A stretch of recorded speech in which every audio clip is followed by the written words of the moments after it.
Terima kasih Anda masih bergabung bersama kami. Kini kita masuki segmen Ketap, sudah kembali bergabung Prisa Sombodatu. Kali ini kita akan membahas tema mengenai pelajari materi kedokteran lewat startup.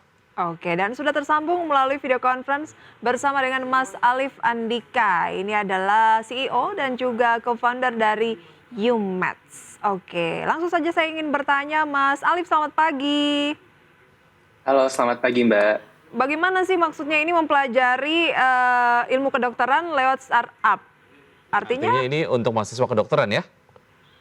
Iya benar banget Mas. oh, oke. Jadi Baik. sebenarnya ini platform belajar tapi kita kemas dalam bentuk digital seperti itu Mas Mbak. Oke, jadi spesifik untuk mahasiswa kedokteran saja begitu. Tapi ini menarik karena sebetulnya ini ada sebuah model bisnis yang kita bisa sama-sama bahas pagi hari ini. Tapi ngomongin soal hal yang menginspirasi pendirian dari UMaths sendiri, apa waktu itu ceritanya seperti apa Mas Alif?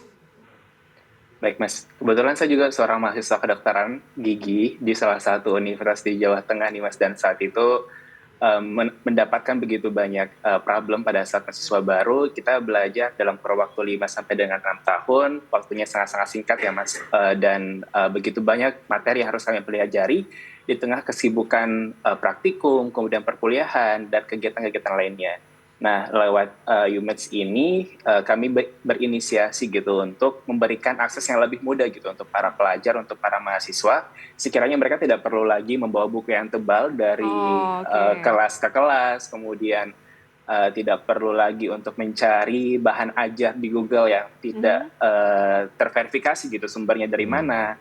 Nah, mereka cuma membawa handphone mereka sudah bisa mengakses seluruh konten pembelajaran saat sekarang di rumpun kedokteran gigi. Seperti itu, Mas dan Mbak. Bagaimana materi-materi yang dihadirkan ini dikurasi begitu ya, bahwa ini akan sesuai dengan apa yang dipelajari oleh mahasiswa-mahasiswa kedokteran?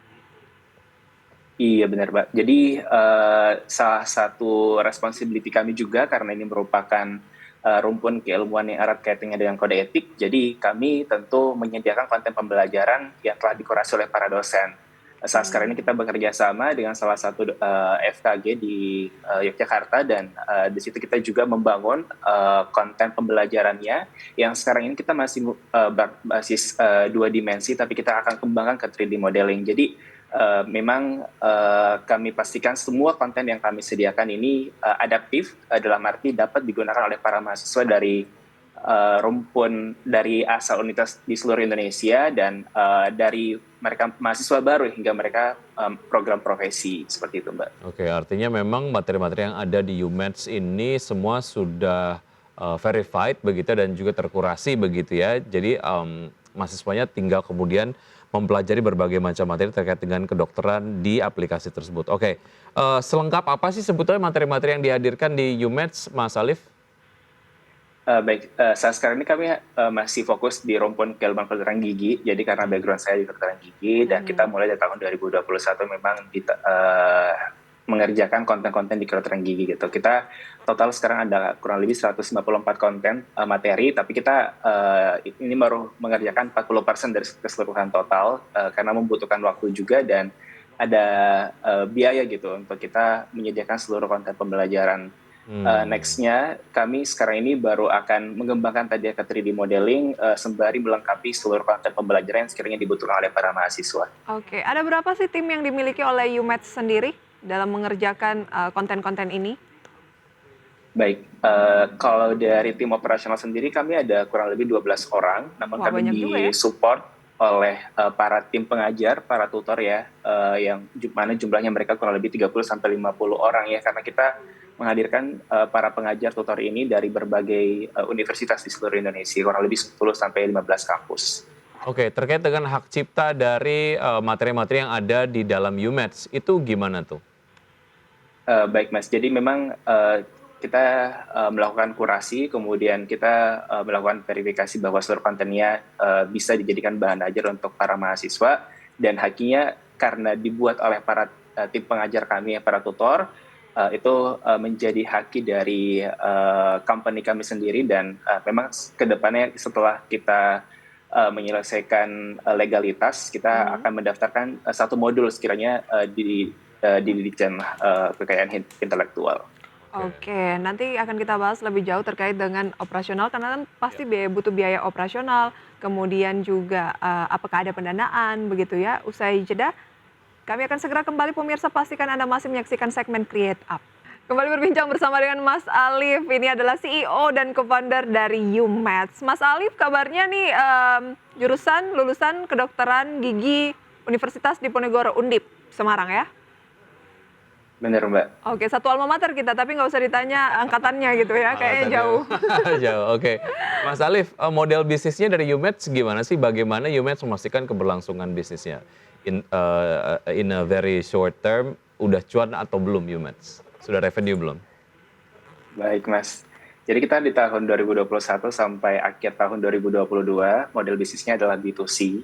Kita propose berbagai jenis produk pembelajaran kepada para mahasiswa, bentuknya sinkronus atau live class. Jadi kita membuka kelas untuk mereka yang sekiranya ingin mereview materi-materi perkuliahan. Kemudian ada juga yang bentuknya private class. Untuk range-nya sendiri mereka bisa belajar ya dengan harga sangat-sangat terjangkau, lebih murah dari jajan mereka di kampus, hanya 15.000 saja per sesinya untuk durasi 2 jam. Namun mereka juga bisa mengikuti program persiapan ujian kompetensi dengan harga per paket belajarnya selama kurun waktu 2 bulan itu hingga di angka 3 juta. Nah, di tahun 2023 ini kita mulai fokus untuk ke B2B, dalam arti kita melakukan partnership dengan berbagai kampus, institusi FKG di seluruh Indonesia.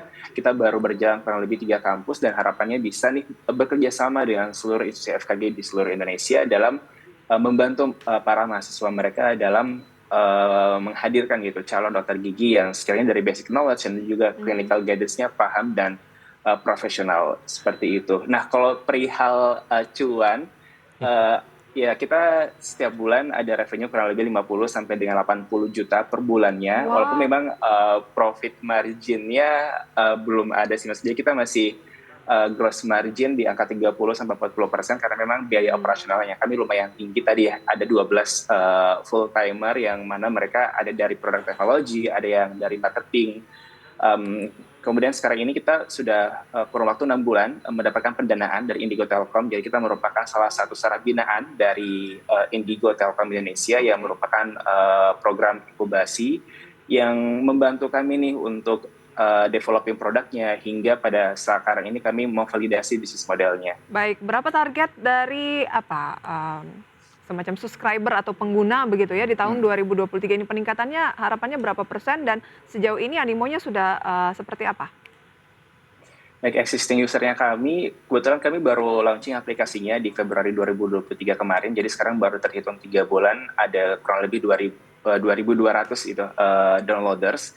Namun starting dari tahun 2021 kita sudah ada student yang terregister kurang lebih 15.000 dari seluruh kampus. Untuk daily active usernya kurang lebih di angka 100 ya. Jadi ada kurang lebih 100 mahasiswa yang berkunjung ke aplikasi ataupun juga websitenya kami dan harapannya ini bisa bertumbuh hingga 10 kali lipat gitu. Jadi kita bisa mendampingi ada 1.000 mahasiswa setiap harinya yang bisa berlalang di aplikasinya kami yang memang mereka membutuhkan konten pembelajaran yang dibuat oleh YouMeds. Baik. Ya. Bicara mengenai dinamika dari dunia kedokteran lah ya, selalu ada update terkait dengan teknologi ataupun mungkin dari ilmunya begitu. Bagaimana sebetulnya dari YouMeds sendiri melakukan pengkinian lah terhadap materi-materi yang ada di YouMeds? Baik, di 3 bulan pertama setelah kami launching aplikasinya nih Mas ya, jadi kita sekarang lagi persiapan untuk improve kontennya dari 2 dimensi ke 3D modeling, kemudian kita juga tambah beberapa fitur-fitur belajar. Jadi fitur belajar yang tersedia aplikasi kami ada yang bentuknya video, kemudian ada rangkuman materi, lalu ada latihan soal, kemudian ada yang bentuknya handbook. Nah, ke depan kita akan kemas lagi fitur-fitur belajar ini yang sekiranya sesuai dengan kebutuhan para mahasiswa yang memang kita bisa menganalisis dan mengkurasi bagaimana capaian belajar mereka setelah menggunakan produknya kami. Nah, plannya kita setiap tahun tentu ada perbaikan konten, di mana juga konten yang kami sediakan di sini adalah konten klinis gitu ya, yang erat kaitannya dengan pelayanan kesehatan. Jadi memang menjadi tanggung jawab kami untuk terus memperbaiki konten-konten dan memberikan referensi-referensi yang sekiranya dapat dipercaya gitu untuk mereka para mahasiswa ini. Wah, luar biasa. Mas Alif, sukses selalu untuk YouMeds begitu ya dengan terobosan yang dilakukan ini semoga bisa membantu lebih banyak lagi mahasiswa kedokteran, khususnya kedokteran gigi di tanah air. Baik, Mas Alif, sukses untuk Anda. Sampai jumpa, sehat selalu. Selamat pagi. Baik, terima kasih Mas. Baik, dan pemirsa kita akan update terlebih dahulu sebelum kita akhiri Power Breakfast. Ada data mengenai pergerakan IHSG dari pembukaan satu hingga saat ini. Seperti Anda dapat saksikan di layar televisi, IHSG tetap berada di zona merah dengan pelemahan 0,39%. Di level 6.719,96. Jakarta Islamic Index juga dan LQ45 juga mencatatkan pelemahan dan pelemahan masing-masing 0,3% dan 0,44%. Dari top gainers pemirsa ada Telkom dengan kenaikan 1% di 4.200 Hill, naik 12,3%, 2.740. NICL pemirsa menguat di posisi 302 naik 3,4% dan SAGE 1,5% di 133. Oke, berikutnya top losers BBRI, Boga, Adaro, dan juga GoTo melemah 2,23%, 0,85%, 4%, dan 0,88%. Dari sektoral ada transportasi dan logistik yang menguat 1,02%, konsumsi non-primer naik 0,28%, energi memimpin pelemahan 1,21%, industri turun 0,8%. Ya, kami mohon maaf atas tidak selarasan antara data dari pergerakan sektoral dan juga grafis yang tadi disampaikan begitu ya. Baik, dan pemirsa sudah 90 menit kami menemani Anda dalam Power Breakfast. Semoga pembahasan pada pagi hari ini bisa menjadi referensi sumber informasi untuk Anda pemirsa. Saksikan terus IDX Channel dan saya Prisa Sampodatu. Saya Vicky Adrian, see you in the morning.